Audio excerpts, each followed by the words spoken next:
Happy Thursday night, everybody. Jordan is out. He learned the hard way. When you go to Mexico, you do not drink any unfiltered water. We brought Kev Fielder in to back clean up. A great replacement as always. Kev, how you doing?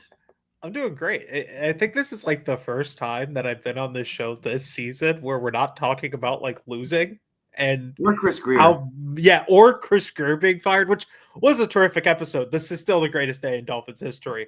And they once went undefeated. But uh, man, it feels good to be talking about winning and a potential winning streak continuing because it feels like we haven't seen enough of that in a while.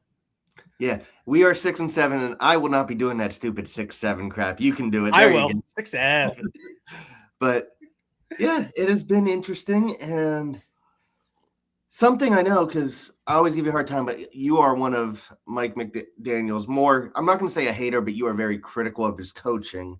And it is something I have said a lot. You have got to be, especially from your point of view, you have got to be not just pleasantly surprised, but thrilled with the changes he has made as a play caller during this winning streak, 4 games, 5 out of 6, right?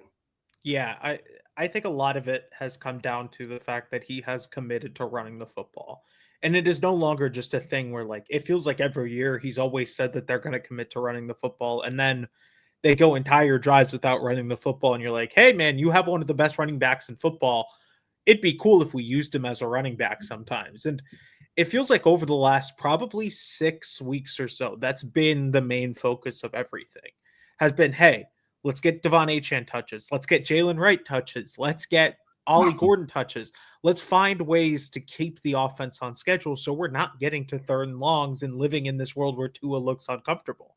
And credit to Mike McDaniel because that's been the biggest shift. You've seen the ways that they've done it has been unique, right? The six offensive lineman sets with Daniel Brunskill, Alec Ingold in different alignments, right? Going 21 personnel, like however they get to what they want to do, they find a way to do it. Greg Dulcich being a playable player. Cole Strange looking good over the last few weeks, right? Like it feels that like is probably the biggest issue. That's the biggest shockers. Cole Strange. Everything is kind of coming together, and a lot of that is because like to the credit of the locker room, no one quit.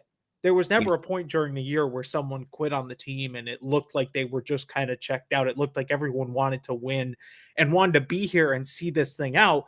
But also credit to Mike McDaniel and Anthony Weaver and everyone because this team is playing like a complete unit now. There are very few busts on special teams. We can talk about the game on Sunday maybe a little bit, but I think like you don't get a lot of coverage busts on special teams. Defensively, everyone is playing a role very well. I've been incredibly impressed with the way that Chop Robinson has been playing the last few weeks since Jalen Phillips' departure.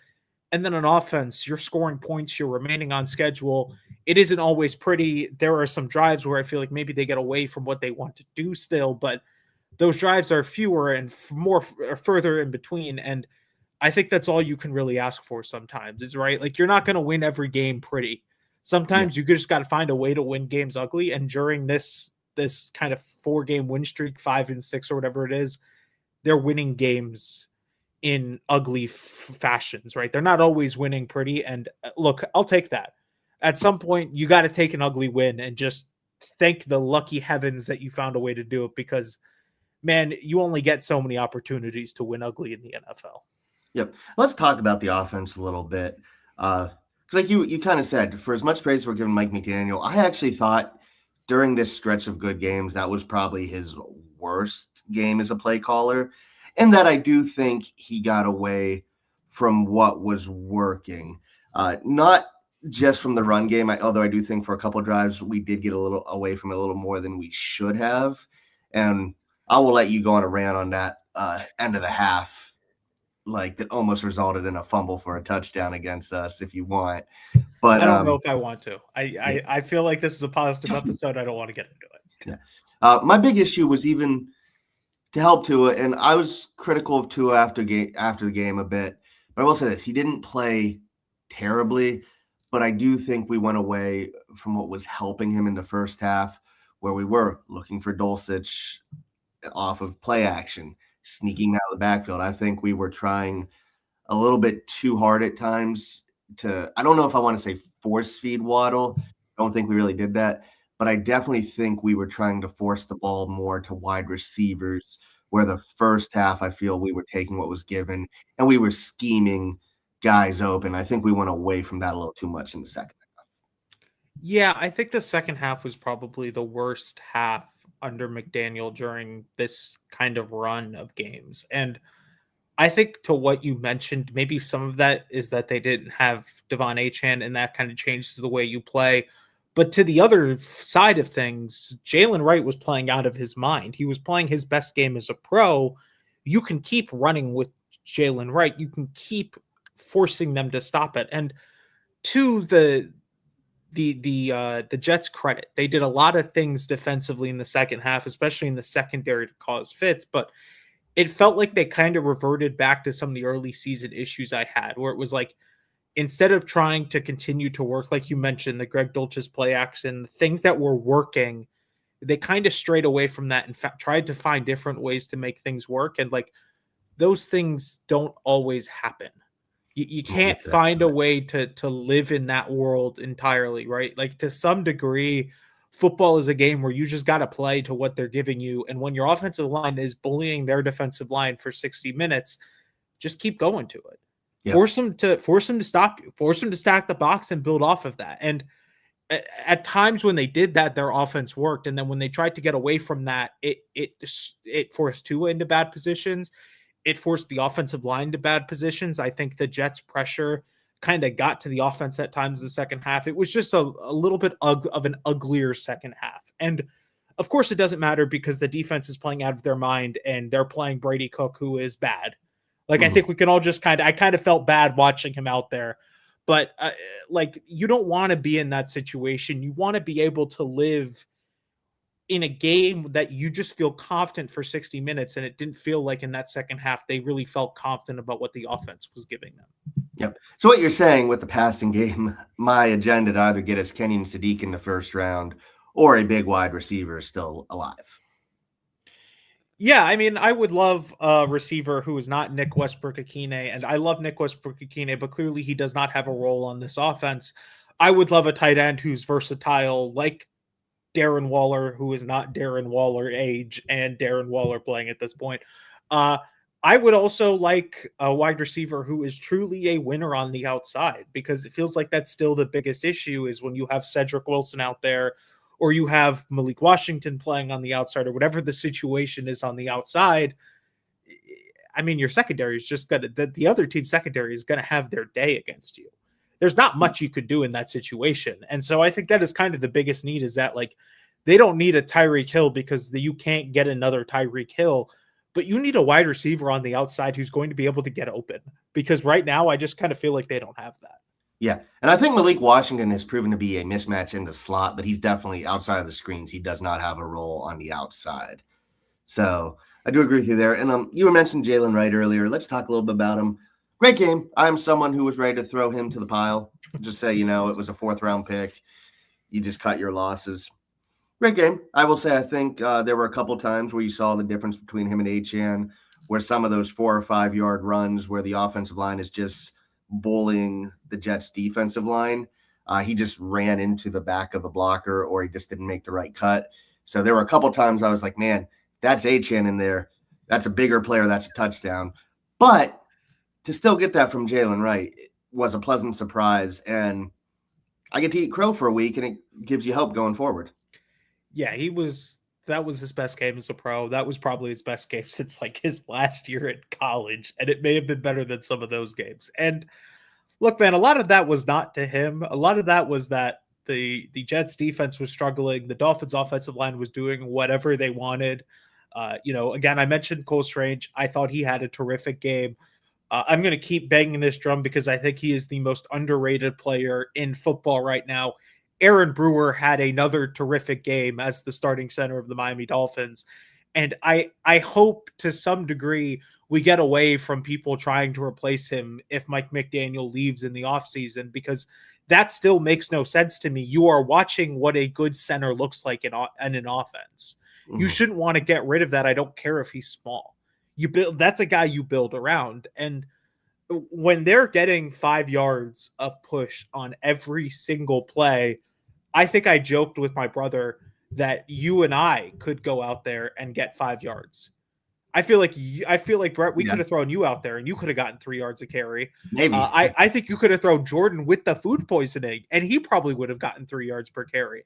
But the truth is, right, I thought what Jalen Wright did so well in that game was just being intentional about everything.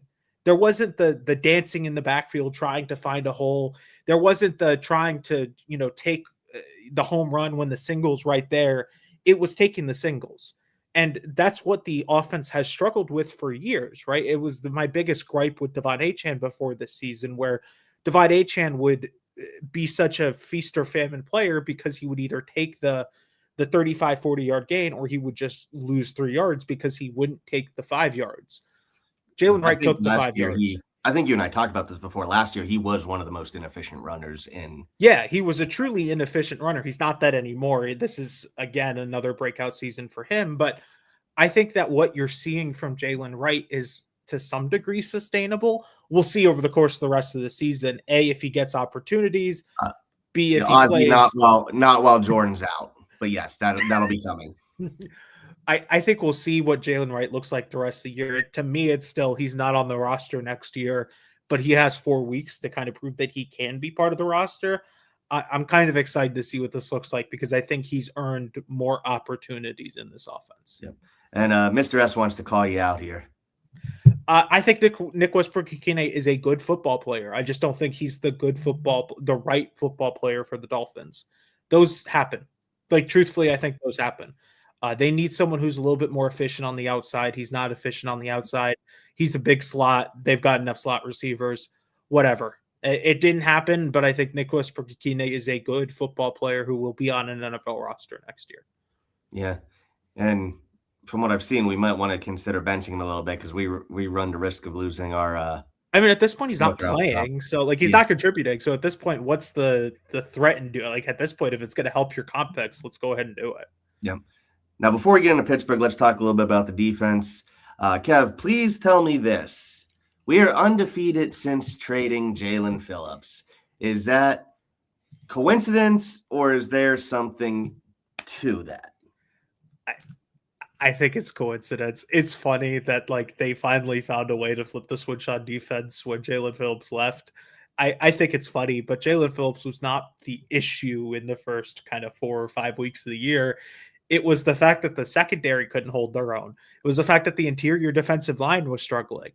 I don't think it's a coincidence that the defense looks its best when Minkah Fitzpatrick is playing at a high level, when Rasul Douglas is playing at a high level, when Tyrell Dodson is not constantly making mistakes that you can't recover from, when Kenneth Grant finally looks like the guy you wanted to waste or use the 13th pick, I think it was, on. I don't think it's a coincidence that the defense looks good when those things happen. Chop Robinson is playing well. He's not playing up to like what Jalen Phillips was at the beginning of the year. So I think truthfully, this is not like Jalen Phillips is the reason why the Dolphins were struggling, but I will say there is maybe some poetic justice with some of his comments afterwards when he left to Philadelphia, that Philadelphia is struggling and the Dolphins have seemingly had no issues on defense, which, hey man, we'll take. I don't care how it happens. I'm not here to play the blame game, but if it means that Kenneth Grant looks like a good football player, I will take whatever it has to happen for that to be a thing. Yep. You mentioned Chop Robinson's play earlier, and I know the numbers aren't there yet, but he's been looking a lot better as a pass rusher. But I think an underrated part of his game, a lot of people kept saying he was not a good run defender. But I actually think he's been a very good run defender as he's gotten more snaps, and he does a very good job of setting the edge, cutting stuff up, disrupting plays. So what have you seen from Chop? And do you think him not playing early was just them trying to get him, Jalen, and Chubb on the field together? I think maybe they tried to force that hand a little bit too much at times, and you could tell that it was really hurting them because it was like Bradley Chubb's playing out of position, and now Chop Robinson is playing it. Like, whatever the case may be, you had too many guys out of position. I think once you get to just more traditional 2 edge sets and it's Bradley Chubb, Chop Robinson, go make a play, Chop Robinson looks a little bit more comfortable. He looks a little bit more confident. It's not perfect. I think he still struggles against the run at times. I think he is still clearly not an every down player in the NFL, but this is kind of like one of the better stretches of Chop Robinson's career in the NFL so far, and we're kind of close to 30 games. Like, I think that we're finally seeing what Chop Robinson can be. I think he just needs another offseason. He needs a little bit more development, and he needs that next step, but he's playing better. And if you had told me that he is going to just play better and you're going to see real signs of improvement, I would take that, because that is exactly what you need out of the guy that you picked in the first round last year. You need a guy who's just going to, or 2 years, I guess now, you just need a guy who's going to continue to develop, because again, we don't draft players for 1 year, 2 years, but you can't keep hoping that the development comes if there's not signs of it happening. Yep. And our admin cannot get over his love for Jalen Phillips, and will defend him at every chance he gets.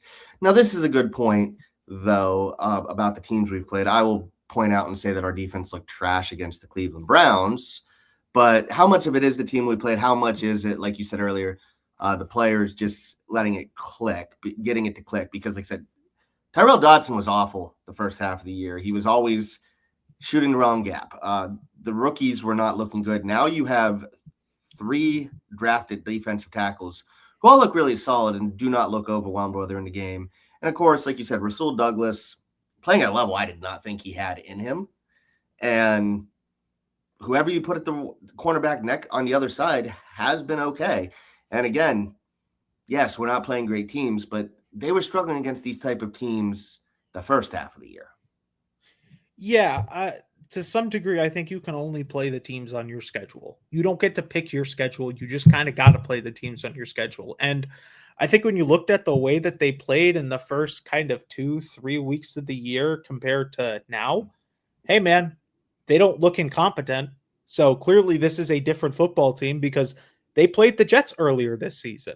They played the worst team in football in the Cleveland Browns earlier this season, and we were talking about firing their head coach after that game.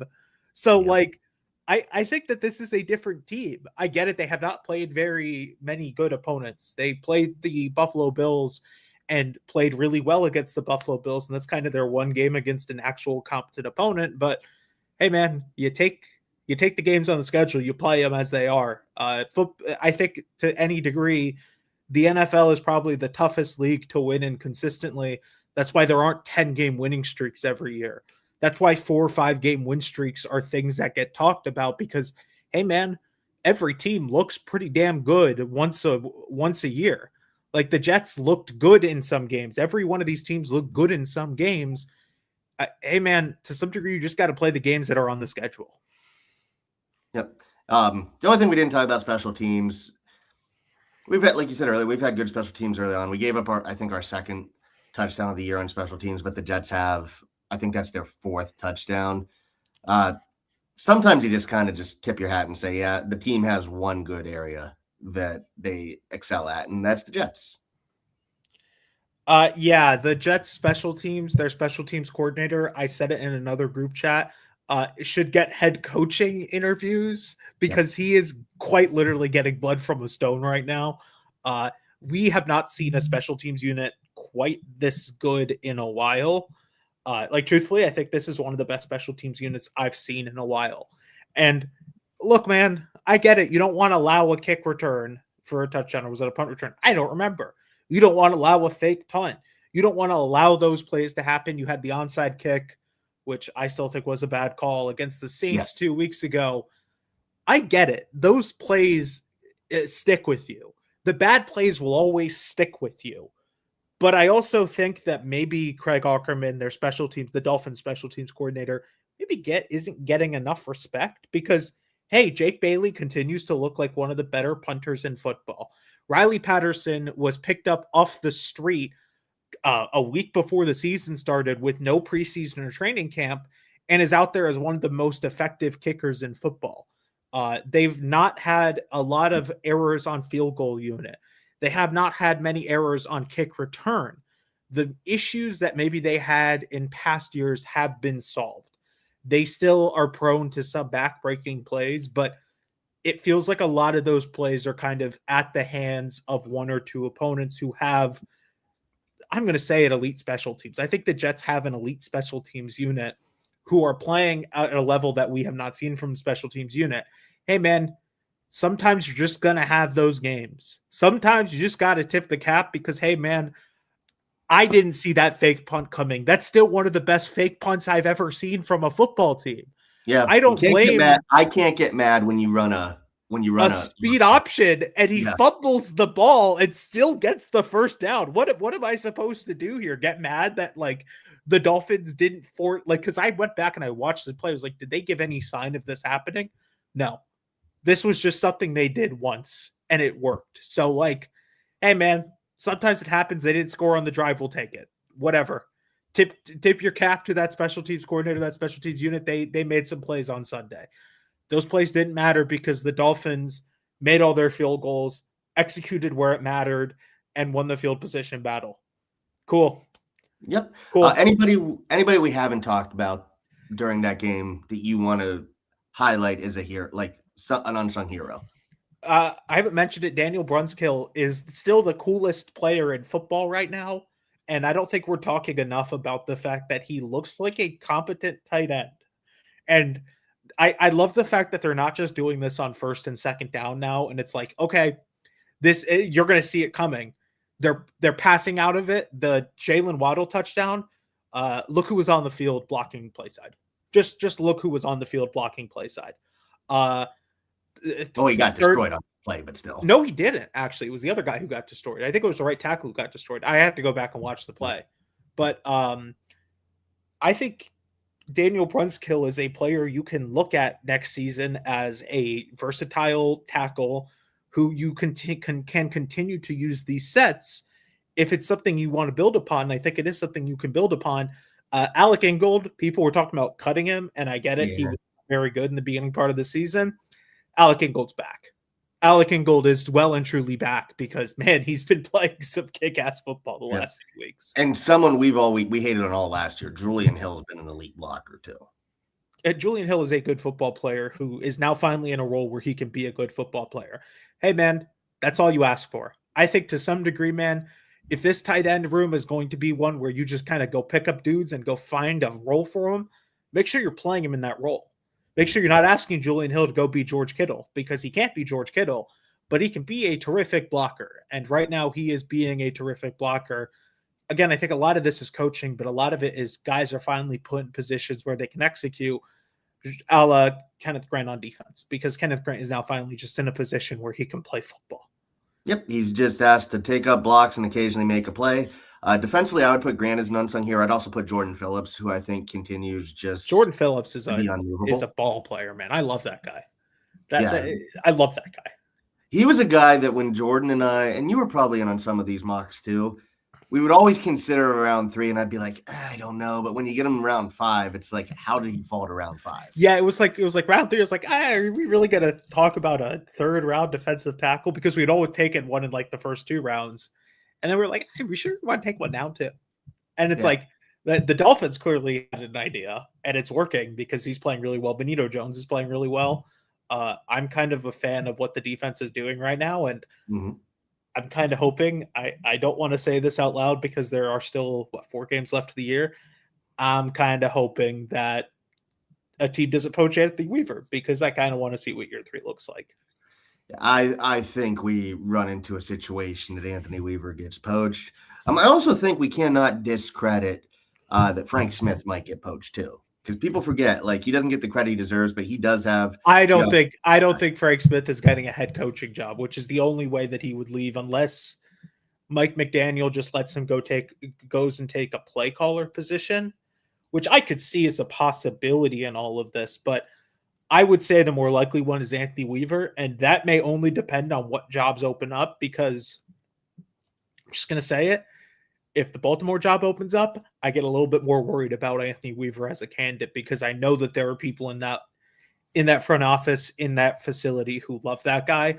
If that job opens up, oh boy, you might have to sweat a little bit because I think that they're going to go to that tree and go find a dude who knows what the rumors are if Baltimore they Ravens go, way it's either is. going to be Weaver or Jesse Minter.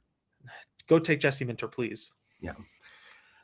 And we are not talking about any other jobs Jesse Minter could be attached to. We are just talking Dolphins today. Is there a college job he could be attached to? No, there's not a college job. You're not high talking school. about High it. school. Yes, high school. He can go to high school. So we'll go on to Monday now, and we will talk about the Steelers game. Finn's Wave is someone who has been very vocal and being worried about the game.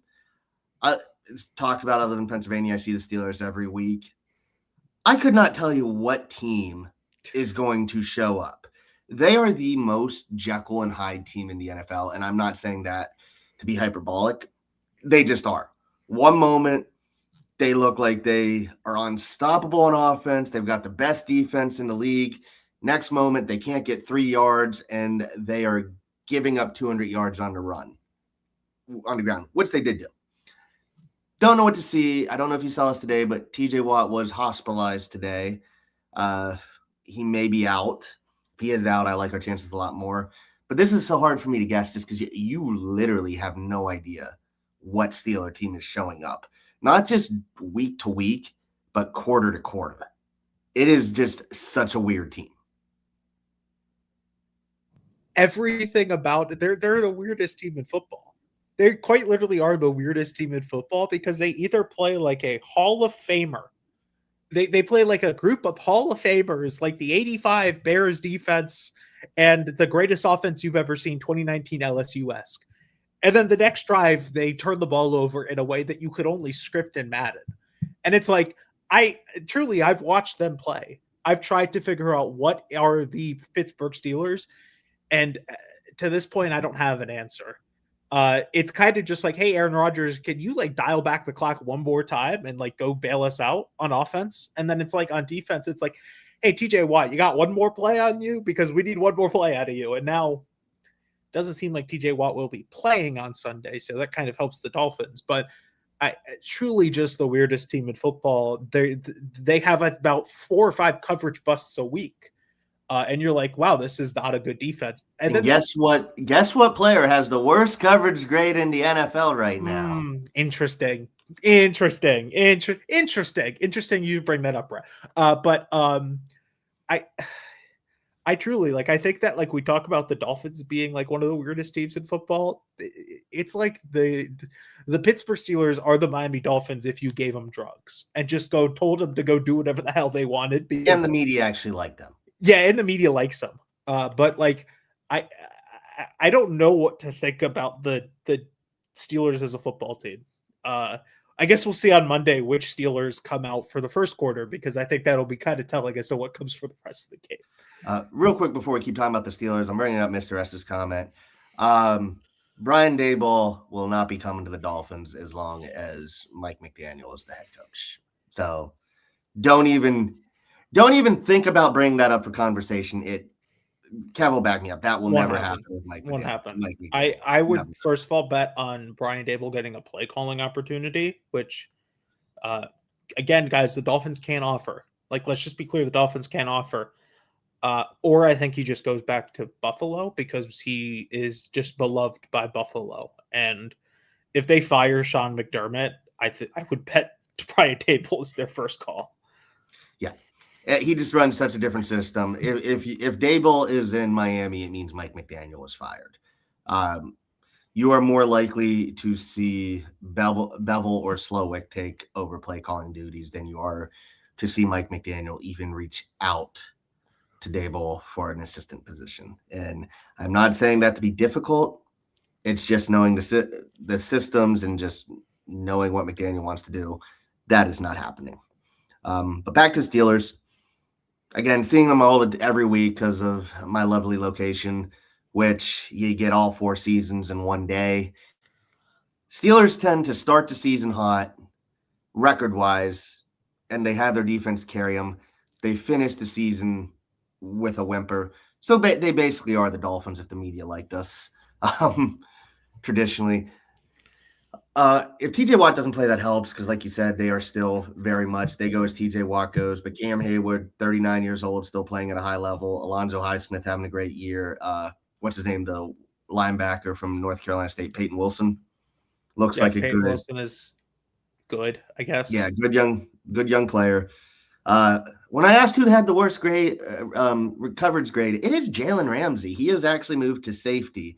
Now, people will say it was out of necessity because they needed a safety, which they did. He also just wasn't very good as a cornerback. They have released Darius Slay. Joey Porter Jr. is okay, but they don't really have much in the secondary. They have a good offensive line, bit inconsistent, have some injury issues. Jalen Warren is a dangerous running back. DK Metcalf is very hit or miss. He will make the amazing play, and then he will mess up the easy play.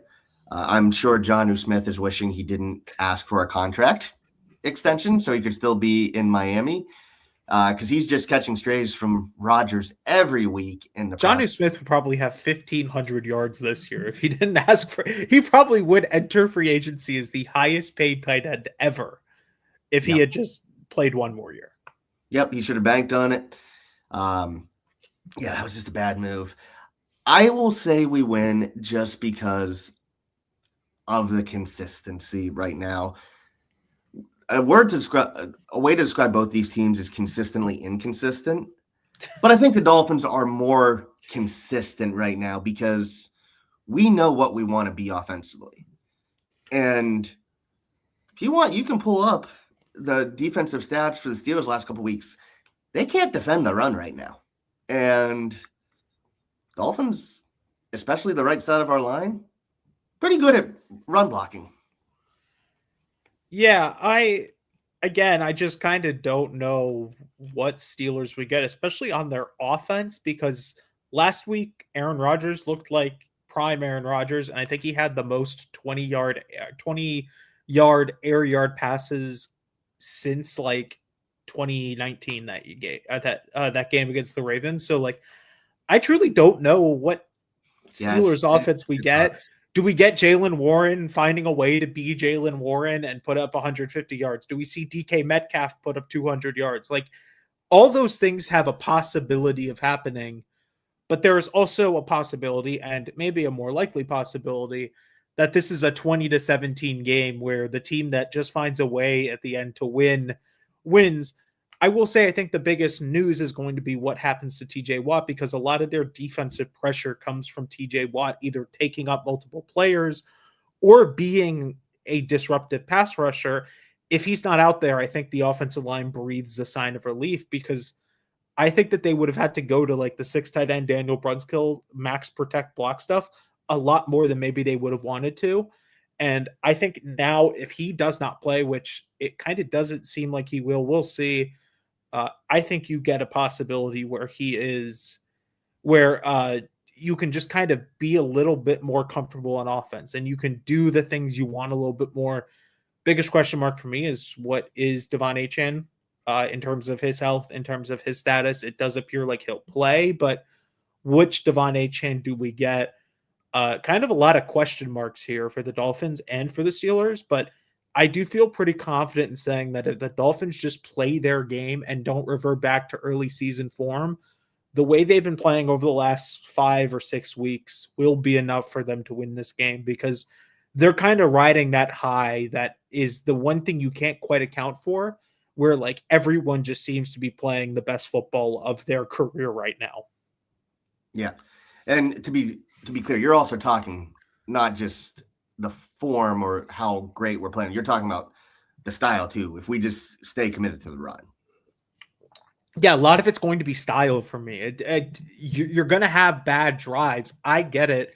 You're going to have drives where you get put behind the schedule early, but I want to see what the drive looks like at the end, because I want to see if you're going back to kind of that early season form where things don't work the way you want to, or are you going to revert back to what you really want to, which is the end of season or this mid-season stuff where everything is built upon running the football, and you're going to run the football a lot on first and second down. You're going to set up third and shorts. You're going to set up the play action. Which Dolphins do we get? because that's still the age-old question. That's the most fearful thing for me. The hope is obviously that they've learned, but you can't be too sure until you step out on the field and you see which one you get on Sunday. Yep. So this is a bit of an abbreviated episode, but I think it's just because we're so positive and like you don't have as much stuff to talk about positivity, especially when you're running on this high. You don't want to talk about the negative stuff. So let's end it with this. Let's do score predictions. I'm going to predict a 24-17 victory for the Dolphins. That's a good score line. I think it's going to be a low-scoring game. I truly don't think any of these offenses are capable of scoring 30 points consistently, especially the Steelers offense. But the Dolphins offense, I think we've proven that you're just going to have to kind of be a little bit more grindy. Again, I think the Dolphins win this game. I feel pretty confident in saying the Dolphins will win this game. I think I jokingly said the 20-17 scoreline earlier. I do kind of like that scoreline though. So give me 20-17 Dolphins with a Riley Patterson field goal in the fourth quarter to seal the deal. All right. Sounds like a good drive. Well, Kev, thanks for coming in relief. The best closer in Dolphins podcast land. We will be back next week. Kev, let's keep the good times rolling and have you back next week as long as you can make it. Absolutely. Let's do it. All right. Enjoy the weekend, everybody.